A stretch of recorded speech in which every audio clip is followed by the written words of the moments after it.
Le resserrement du programme des travailleurs étrangers temporaires cause des maux de tête aux entreprises d'ici. Aujourd'hui, on est un peu face au mur, en fait, de ces nouvelles réglementations-là. Dans cette entreprise de distribution alimentaire, 20 des employés sont des travailleurs étrangers temporaires, mais cette proportion est dorénavant fixée à 10 La durée maximale des contrats est aussi passée de 2 ans à 1 an.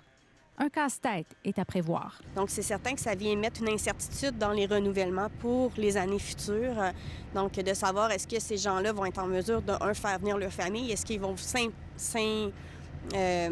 s'intégrer ici vraiment à temps plein ou c'est vraiment de façon temporaire.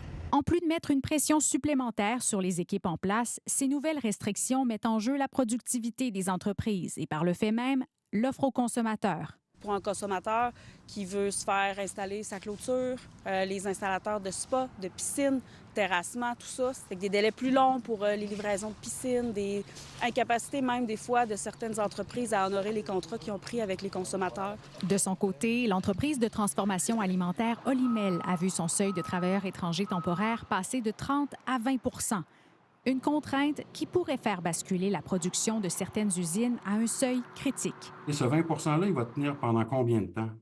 Sans prévisibilité, c'est extrêmement difficile d'assurer une continuité, une pérennité pour les clients, pour les consommateurs, pour les producteurs. Le gouvernement Trudeau estime que le Canada n'a plus les mêmes besoins en main-d'œuvre étrangère qu'en période de forte inflation. Cette experte en recrutement n'est pas du même avis. Les employeurs qui font affaire avec le programme de travailleurs étrangers temporaires, c'est parce qu'ils sont déjà au pied du mur, ils n'ont déjà plus d'autres solutions.